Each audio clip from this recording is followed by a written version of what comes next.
हुतियों ने इसराइल में एक बार फिर से तबाही मचा दी है। हाय, मैं हूं सना अख्तर और आप देख रहे हैं आंकड़ा 36। ईरान समर्थित यमनी हूथियों द्वारा रविवार सुबह इजराइल पर दागी गई मिसाइल को वायु रक्षा प्रणाली ने सफलतापूर्वक नष्ट कर दिया, सेना ने बताया।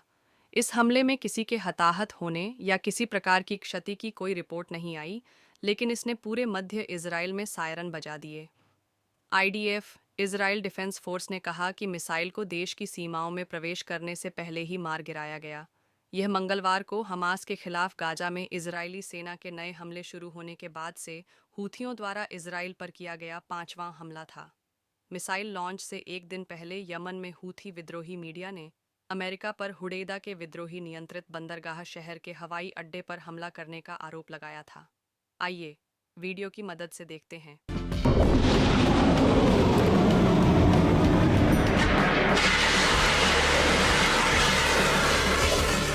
हुतियों ने इसराइल में एक बार फिर से तबाही मचा दी है। गाजा में फिलिस्तीनियों पर इसराइली हमलों का बदला लेने की कसम खाने के बाद इसराइल पर हुती अपनी मिसाइलों से टूट पड़े। यही नहीं बल्कि हमास ने भी अब हुतियों का साथ दे दिया।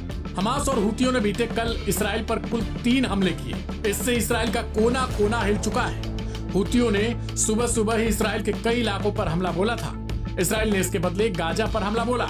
दूसरी ओर ट्रंप की सेना ने यमन में हुती ठिकानों पर बम बरसाए, जिसके बाद हुतियों ने देर रात इसराइल के कई इलाकों पर भारी मिसाइल अटैक कर तबाही मचा दी। हुतियों ने कल देर रात इसराइल पर दिन का दूसरा हमला किया, यानी 20 मार्च को हुतियों ने सुबह सुबह पहले हमला बोला, जिसके बाद इसराइल ने गाजा पर हमला बोला, तो दूसरी तरफ अमेरिका ने यमन पर हमला बोला। लेकिन 20 मार्च की देर रात ही हुतियों ने एक बार फिर से इसराइल के कोने कोने पर मिसाइल अटैक करके वहां पर तहलका मचा दिया। हुतियों ने जाफा के पास एक इस्राएली सैन्य प्रतिष्ठान पर फिलिस्तीन की 2 हाइपरसोनिक बैलिस्टिक मिसाइलें दागने का दावा किया है। तेल अवीव और यरूशलेम में चेतावनी के सायरन बजने लगे, जिससे इसराइली भागकर छिपने लगे। यह नया हमला अमेरिका द्वारा यमन के होदेइदा पर कम से कम 4 हवाई हमले करने के जवाब में किया गया। इससे पहले हुतियों ने तेल अवीव में बेन गुरियन अंतरराष्ट्रीय हवाई अड्डे पर इसी मिसाइल से हमला करने का दावा किया था। इस हमले के बाद हुती प्रवक्ता याह्या सारी अल मसीरा टीवी पर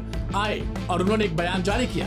याह्या सारी ने कहा, फिलिस्तीनी लोगों के समर्थन में और गाजा पट्टी में इसराइल द्वारा किए गए नरसंहार के जवाब में हमारे बलों ने एक हाइपरसोनिक बैलिस्टिक मिसाइल का उपयोग करके तेल अवीव के दक्षिण में एक इसराइली सैन्य लक्ष्य को निशाना बनाकर एक गुणात्मक सैन्य अभियान चलाया। हमारी ओर से 24 घंटे में किया गया ये दूसरा हमला है। चौंकाने वाली बात है कि हुती ग्रुप की ओर से कहा गया है कि उनकी ओर से जिस मिसाइल को दागा गया वो एयर डिफेंस सिस्टम की पकड़ में नहीं आ सकता। इससे पहले बीते कल हुतियों ने पहले हमले में ताबड़तोड़ मिसाइलें दागकर इसराइल को दहलाया था।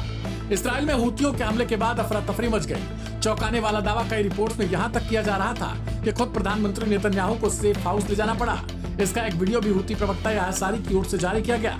हालांकि लाइव हिंदुस्तान इस वीडियो की पुष्टि नहीं करता है, मगर कहीं न कहीं इसराइली फोर्सेस ने भी इस बात को स्वीकार कर लिया कि उनके देश पर यमन की ओर से कई सारी मिसाइलें एक साथ दागी गई।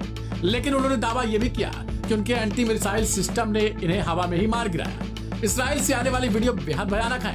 हुतियों के हमलों के कारण लोग इधर उधर भागते दिख रहे हैं। खुद प्रधानमंत्री का एक वीडियो आया जिसमें कहा गया कि वो सेफ हाउस ले जाए गए।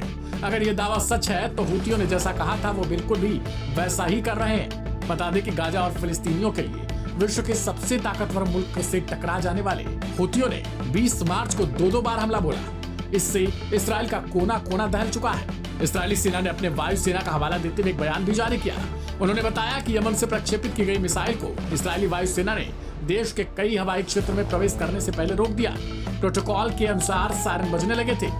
इसराइल से आने वाली खबरों में भी इस बात को स्वीकारा गया कि हमला जबरदस्त था। वहीं एम्बुलेंस सेवा ने कहा कि किसी के गंभीर रूप से घायल होने की कोई फिलहाल सूचना नहीं मिली।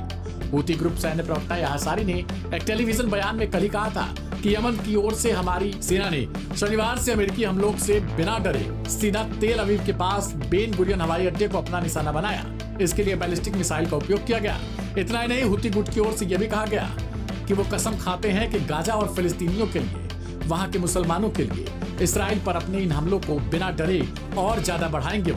दूसरी ओर इसराइल की सेना ने यह भी कहा कि उसने गुरुवार को सुबह यमन से लॉन्च की गई मिसाइल को रोक दिया क्योंकि हुतियों के साथ शत्रुता बढ़ गई। लेकिन इसके बाद राष्ट्रपति डोनाल्ड ट्रंप ने यमन के इस गुट के लिए ईरान के कथित समर्थन का हवाला देकर यमन पर फिर से हमला बोला था, लेकिन देर रात ही हूथियों ने दूसरी बार हमला करके ट्रंप को जहां चेतावनी दी, वहीं इसराइल को भी इस बात का संकेत दे दिया कि गाजा और फिलिस्तीन के मुसलमानों के लिए वो अंतिम समय तक लड़ाई लड़ते रहेंगे। इस रिपोर्ट पर आपकी क्या प्रतिक्रिया उसे कमेंट बॉक्स में लिखें। ढेर सारी खबरों के लिए भी सब्सक्राइब करें लाइव हिंदुस्तान।